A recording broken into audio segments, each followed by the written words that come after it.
has always been a very spiritual experience for me. I feel like it is one of my favorite holidays, holy days. I often find myself out on the earth, sitting by the river, sitting by the pond, going for a walk in the woods. I am called to be on the earth, on Earth Day. But it's much more than just a one-day experience. To me, Earth Day is an exciting revelation of the importance of this planet in our lives, our very lives. Our very lives depend on Earth. Our very lives are enhanced by all the aspects of what Earth and Earth Day and Mother Earth all mean to us.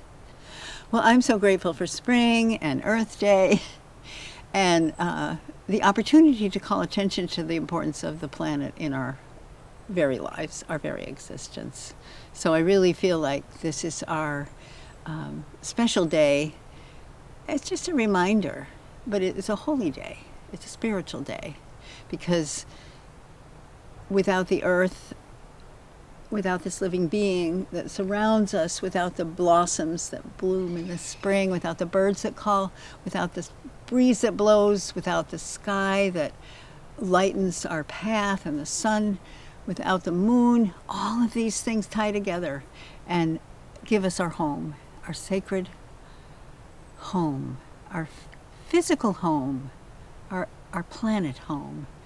And so I have no interest in leaving this planet. I don't particularly want to fly off into space. I love looking at the stars, but there's really a great opportunity we have right here and now to learn to live in a sustainable manner on this planet.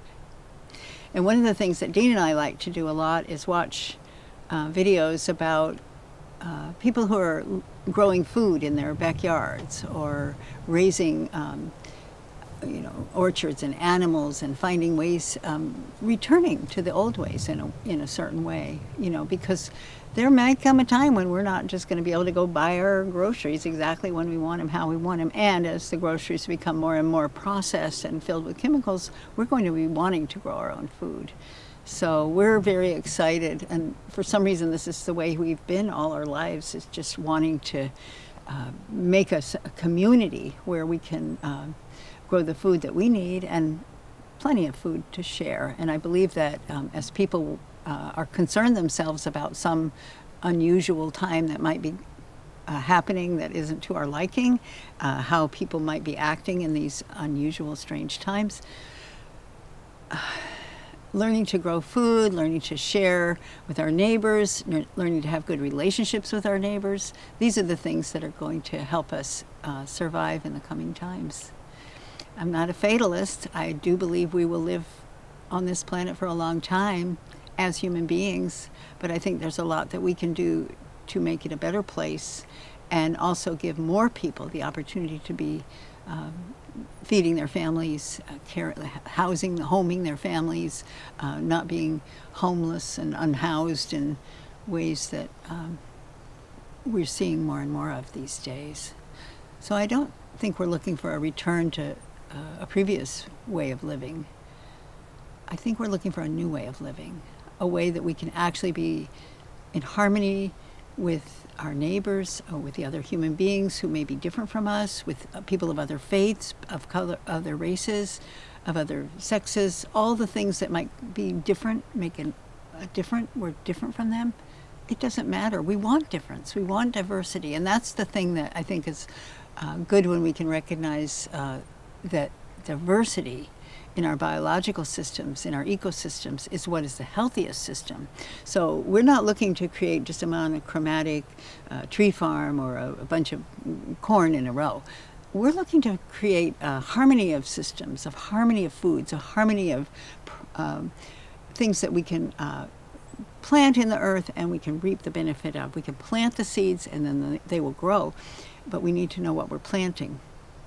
And so I think the awareness that's been going on for the past half a century of sort of getting away from the corporate farming system and looking to take more responsibility for our own lives, how we're living here and there, whether it's in an urban environment or a rural environment, that we need to, or at least say we have the opportunity to listen and learn and study and grow in so many exciting ways. But it's going to take some work, and it's going to take a lot of, I just want to say, companionship of ways that we find to work together with other people. Because I think one of the most dangerous things that we might be facing in the future, if things continue to go the way they look like they're going, is that we're going to be afraid of our neighbors. We're going to be afraid of speaking our truth. We're going to be afraid of our families not having enough resources or food or housing.